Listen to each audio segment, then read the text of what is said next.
Hello guys, स्वागत है आपका अपनी चैनल द करेंट वर्ल्ड में। सो गाइस, हम एनसीईआरटी क्लास 6 का चैप्टर 3 स्टार्ट करेंगे, भूगोल का, पृथ्वी की गतियाँ। आज हम आपको बताएंगे कि पृथ्वी पर कैसे दिन रात होता है, कैसे ऋतुएं बदलती रहती हैं, सारे प्रोसेस की बात करेंगे। बस आपसे एक रिक्वेस्ट है, वीडियो को शुरू से लास्ट तक जरूर देखना। अगर वीडियो आपको अच्छा लगे तो लाइक, सब्सक्राइब, कमेंट और शेयर जरूर करना। So guys, let's start the video. Guys, जैसा कि आप जानते हैं कि आज का हमारा चैप्टर है पृथ्वी की गतियाँ। आपको इंपॉर्टेंट पॉइंट बताते चलेंगे, जो इंपॉर्टेंट नहीं होगा उसको हम नहीं पढ़ेंगे। तो सबसे पहला हमारा इंपॉर्टेंट पॉइंट है, पृथ्वी अपने अक्ष पर घूमती है, इसको घूर्णन बोलते हैं। और जब हमारी अर्थ सूर्य के चारों ओर परिक्रमा लगाती है तो इसको बोलते हैं परिक्रमण काल। ठीक है। पृथ्वी की अक्ष एक काल्पनिक रेखा है और इसके कक्षीय सतह से 66.5 डिग्री का कोण बनाती है। वह समतल से जो कक्ष के द्वारा बनाया जाता है उसे कक्षीय समतल बोला जाता है। ठीक है गाइस। और पृथ्वी सूर्य से प्रकाश प्राप्त करती है। पृथ्वी के आकार गोले के समान यानी कि अंडाकार हमारी अर्थ है, इसलिए एक समय में सिर्फ इसके आधे भाग पर सूर्य की रोशनी पड़ पाती है। सूर्य की ओर वाले भाग में दिन होता है, जबकि दूसरे भाग में सूर्य से दूर होने पर वहाँ पे क्या होती है, रात होती है। ग्लोब पर वह वृत्त जो दिन और रात को विभाजित करता है उसे प्रतिदीप्ति वृत्त कहते हैं। यह वृत्त अक्ष के साथ नहीं मिलता है, जैसा कि हम जो है नीचे चित्र में देखेंगे। हमारी पृथ्वी पूरे अपने जो अक्ष पर घूर्णन करती है वो 24 घंटे के अंदर करती है। इसी समय हमको पता लगता है कि दिन और रात कब होते हैं। घूर्णन के समय काल को पृथ्वी का दिन कहा जाता है। यह पृथ्वी की दैनिक गति पर निर्भर करता है। तो जैसा कि गाइस आप देख रहे हैं कि यहाँ पे एक हमको मैप दिया गया है, और इस मैप में क्या सिस्टम है कि एक मैप में कि अगर हम बात करें, जैसे कि अगर यहाँ पे हम अर्थ को बनाएं तो ये जो है पृथ्वी हमारी जो है ना, ये पूरी तरीके से झुकी नहीं है। यह जो है क्या है, पूरी तरीके से एक स्ट्रेट बिल्कुल जो है खड़ी हुई है। ठीक है। तो अगर हम इसको इस तरीके से काटे बीच से, ठीक है, देशांतर रेखाओं के तौर पर, ठीक है, तो यहाँ पर क्या होगा, आधे आधे भाग में कट जाएगा ये। तो जब ये आधे आधे भाग में कट जाएगा ना, तो यहाँ पर भी 24 घंटे दिन, यहाँ पे भी 12 घंटे रात होगी, और यहाँ पे 12 घंटे दिन होगा, और मतलब दिन और रात इक्वल होंगे। ठीक है। तो ये बात हो जाएगी। क्या गाइस, आपने कभी एनालिसिस किया है कि हमारी अर्थ अगर घूमना बंद कर दे तो क्या होगा? आप बताइए, कभी आपके दिमाग से ये प्रश्न उठा कि पृथ्वी हमारी अगर घूर्णन करना बंद कर दे, घूमना बंद कर दे तो क्या होगा? गाइस, होगा कुछ नहीं। पृथ्वी के एक तरफ हमेशा रात रहेगी, जिधर सूर्य की रोशनी नहीं पड़ेगी उधर रात रहेगी, और पृथ्वी के एक तरफ दिन रहेगा हमेशा। ठीक है गाइस। तो आप उम्मीद करते हैं समझ गए होंगे। तो ये हमारी अर्थ है, ये हमारी सूर्य की रोशनी इस पर पड़ रही है, और ये हमारी अर्थ जो है 23.5 डिग्री झुकी हुई है। ठीक है। ये हमारी अर्थ 23.5 डिग्री झुकी हुई है, और ये सूर्य की रोशनी इस पर पड़ रही है। ठीक है। और ये हमारा नॉर्थ पोल है, ये हमारा साउथ पोल है। और ये जो वृत्त है जो डिवाइड कर रहा है बिल्कुल आधे आधे भाग में हमारी अर्थ को, इसको बोला जाता है प्रतिदीप्त वृत्त। ठीक है। ये प्रतिदीप्त वृत्त है, और जो पृथ्वी को हमारी एक समानांतर जो रेखा काटती है बीच से बिल्कुल, वो है विषुवत रेखा, और ये जो रेखा ऐसे काट रही है अक्ष। तो गाइस आप समझ गए होंगे। तो आप देख रहे हैं कि पृथ्वी हमारी झुकी हुई है ना, तो इस वाले हिस्से में जहाँ तक सूर्य की रोशनी पड़ रही है यहाँ पर रहता है क्या, दिन, और उधर वाले हिस्से में रहती रात। तो ये फंडा होता है इसका। तो गाइस आप समझ रहे होंगे ना, उम्मीद करते हैं कि आप समझ रहे होंगे। तो इसी तरीके से क्या है ना कि हमारी जो अर्थ है ना, तो पृथ्वी के कक्षीय समतल पर जो है, ये देखिए यहाँ पर पूरी तरीके से एक लंब पड़ रहा है, और ये पृथ्वी के आधे आधे भाग को अगर इस तरीके से हमको थोड़ा सा इधर कर देना तो ये बिल्कुल सीधी हो जाएगी। ये झुकी हुई है 23.5 डिग्री। तो इसी के रीज़न से दिन रात होते हैं। कहने का मतलब ये, पृथ्वी हमारी चारों तरफ घूमेगी ना, तो एक हिस्सा जो है पृथ्वी के सूर्य के जब रोशनी के सामने आएगा तो उस पर दिन रहेगा, फिर दूसरा हिस्सा भी आएगा। आप अपने घर पे एग्जांपल कर सकते हैं। आप टॉर्च लीजिए, 2 बॉलों को लीजिए, उनको सामने रखिए, फिर आपको समझ में आ जाएगा। ठीक है। अब गाइस आगे बढ़ते हैं। इंपॉर्टेंट फैक्ट और जो है उनकी क्वेश्चंस से रिलेटेड जो हमारी बातें हैं उनको करते चलेंगे। मेरे प्यारे दोस्तों, पृथ्वी की दूसरी गति जो सूर्य के चारों ओर कक्ष में होती है उसे परिक्रमण कहा जाता है। पृथ्वी एक वर्ष यानी कि 365 और 6 महीने 6 दिनों में सूर्य का एक चक्कर लगाती है। हम लोग एक वर्ष 365 दिन को मानते हैं तथा सुविधा के लिए 6 घंटे को इसमें नहीं जोड़ते हैं। ठीक है।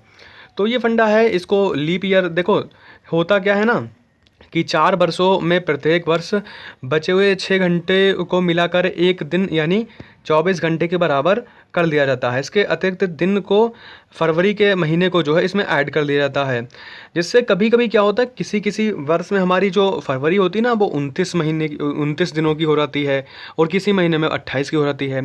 तो जो एक एक दिन ये जोड़ा जाता है ना इसमें, तो इसीलिए जोड़ा जाता है क्योंकि यहाँ पे 6 घंटे ऐड नहीं किए जा रहे हैं। तो 6 घंटे जब ऐड इसमें हो जाएंगे तो एक एक दिन बढ़ जाएगा 6 महीनों के लिए, जब जो है 6 महीनों के लिए इसमें 6 साल के लिए जब इसमें ऐड किया जाएगा, ठीक है, 6 सालों के अंतर पर।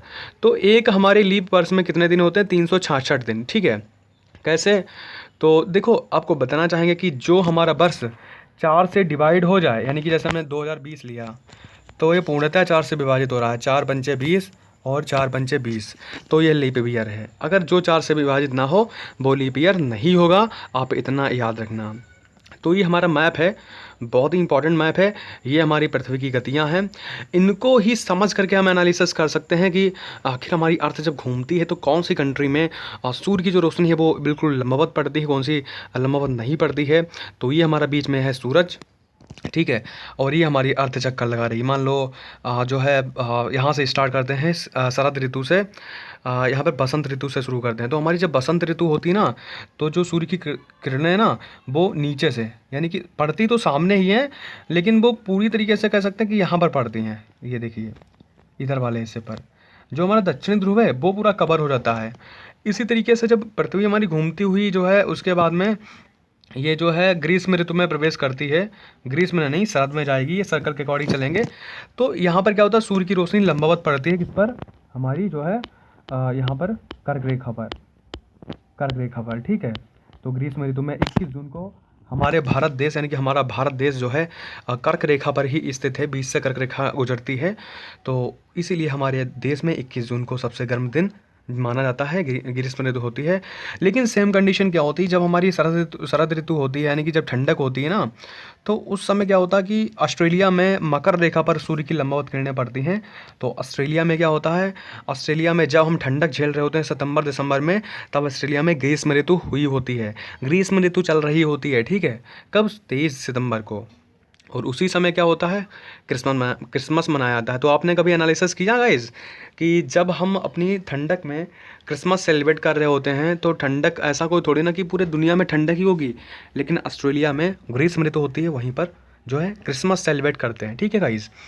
इसके बाद में हम फाइनली ग्रीष्म ऋतु और की बढ़ें तो वहाँ पर जो है हमारी पृथ्वी पर इस तरीके से जो है ये रोशनी पड़ रही है सूर्य की, यानी कि मकर रेखा पर पड़ती है, यहाँ पर मकर रेखा पर, यहाँ पर फिर से कर्क रेखा पर पड़ने लगती है। तो इससे ग्रीष्म ऋतु स्टार्ट हो जाती है। अब इम्पॉर्टेंट फैक्ट भी देख लेते हैं। तो होता क्या है गाइस, 4 वर्षों में बचे हुए 6 घंटे मिलाकर एक दिन यानी 24 घंटे के बराबर हो जाते हैं। इसके अतिरिक्त दिन की फरवरी, ये तो हमने बात कर ली। अब आगे बढ़ते हैं गाइस। सामान्यतः एक वर्ष को गर्मी, सर्दी, बसंत एवं शरद ऋतुओं में बांटा जाता है। ऋतुओं में परिवर्तन सूर्य के चारों ओर पृथ्वी की स्थिति में परिवर्तन के कारण होता रहता है, ठीक है। तो मेरे प्यारे दोस्तों, 21 जून को उत्तरी गोलार्ध सूर्य की तरफ झुका होता है, सूर्य की किरणें कर्क रेखा पर सीधी पड़ती हैं। इसके परिणाम स्वरूप इन क्षेत्रों में ऊष्मा अधिक प्राप्त होती है, ध्रुवों के पास वाले क्षेत्रों में कम ऊष्मा प्राप्त होती है, क्योंकि वहाँ सूर्य की किरणें जो है तिरछी पड़ती हैं। उत्तर ध्रुव सूर्य की तरफ झुका होता है तथा उत्तरी ध्रुव रेखा के बाद वाले भागों में 6 महीने तक लगातार दिन होता रहता है और 6 महीने रात होने लगती है।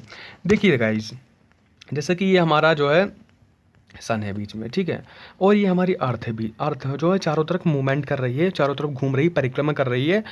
होता क्या है कि हमारी जो अर्थ है वो 23.5 डिग्री झुकी है। देखिए ये रोशनी जब पड़ रही है तो यार ये पड़ेगी तो बिल्कुल सीधे ही, मान लो ये हमारी बीच की रेखा है तो यहाँ तक पड़ पाएगी, जो हमारा दक्षिणी ध्रुव है ये बचा रह जाएगा। तो यहाँ पर 6 महीने रात होगी और फिर क्या होगा, घूम घाम के यहाँ पर आएगी, जब ये वाला हिस्सा आगे आ जाएगा। तो इस वाले हिस्से पर जब पड़ेगी तो अब हमारे जो है दक्षिणी ध्रुव पर 6 महीने का दिन होगा और उत्तरी ध्रुव पर 6 महीने की रात होगी, ठीक है। उम्मीद करता हूँ आप यही फैक्ट समझ गए होंगे जो कि हमने बुक में अपनी पढ़ा, ठीक है गाइस। तो ये तो हमने बात कर ली।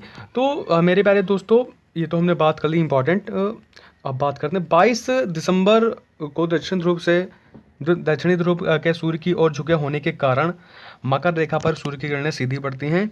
चूंकि सूर्य की किरणें मकर रेखा पर लंबवत पड़ती हैं, इसलिए दक्षिणी गोलार्ध के बहुत बड़े भाग में प्रकाश प्राप्त होता है।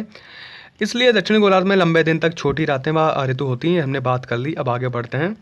ठीक है, 21 मार्च एवं 23 सितंबर को सूर्य की किरणें विषुवत वृत्त पर सीधी पड़ती हैं। इस अवस्था में कोई भी ध्रुव सूर्य की ओर नहीं झुका होता, इसलिए पूरी पृथ्वी पर रात एवं दिन बराबर होते हैं। जब भाई हमारी अर्थ जो है ना, तो जब बिल्कुल इक्वल में आती है, यानी कि सूर्य के जब सामने आती है ना, तो होता क्या है, बिल्कुल अगर हम बात करें बिल्कुल बीच की बात करें, अगर भूमध्य रेखा की बात करें तो उस पर क्या होगा, एक तरफ दिन और रात बराबर होंगे बिल्कुल बीच में। लेकिन ऊपर बढ़ेंगे तो दूरी की घटती प्रक्रिया के कारण ऐसा होगा कि वहाँ पर दिन और रात जो है बिल्कुल समान नहीं होगा। ठीक है, तो ये तो हमने बात कर ली इम्पोर्टेंट।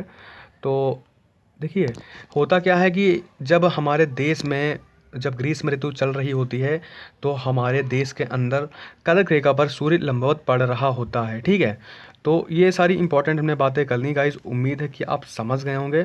ठीक है, एक बार और मैपिंग के थ्रू आपको समझाने का प्रयास हम करना चाहते हैं कि आप समझ सकें। तो ये हमारा जो है सूर्य है, यहाँ पर फिर से एक बार देख लीजिए। तो जब ये सूर्य की रोशनी हमारी अर्थ पर पड़ती है ना, तो जहाँ देखिए सूर्य की रोशनी सिर्फ यहाँ तक पहुँच पा रही है, जहाँ पर ये हमारा येलो कलर का यहाँ पर है, यहाँ पे जहाँ पर डार्क नहीं है, तो सिर्फ यहाँ तक पहुँच रही है। ये वाला हिस्सा तो दक्षिणी ध्रुव वाला है, इस पर पहुँच नहीं पाई। यहाँ पर क्या होगा, 6 महीने रात होगी। यहाँ पर पहुँच रही है तो यहाँ पर 6 महीने दिन होगा। अब ये बताइए कि 6 महीने यहाँ पे दिन और रात क्या होगा। जब हमारी अर्थ घूमती रहेगी ना, तो जब वो सूर्य की आधी परिक्रमा कर लेती है ना, तो एक तरफ ही सूर्य की रोशनी पड़ती रहती है। यानी कि जब घूमेगी घूमेगी तो कहीं लास्ट कंडीशन में ये वाला हिस्सा सामने जाएगा हमारे सन के। ठीक है, तो उम्मीद करते हैं आप समझ गए होंगे। ठीक है, तो गाइज़ अगर वीडियो आपको अच्छा लगा हो तो लाइक, सब्सक्राइब, कमेंट और शेयर जरूर करना। जय हिंद दोस्तों।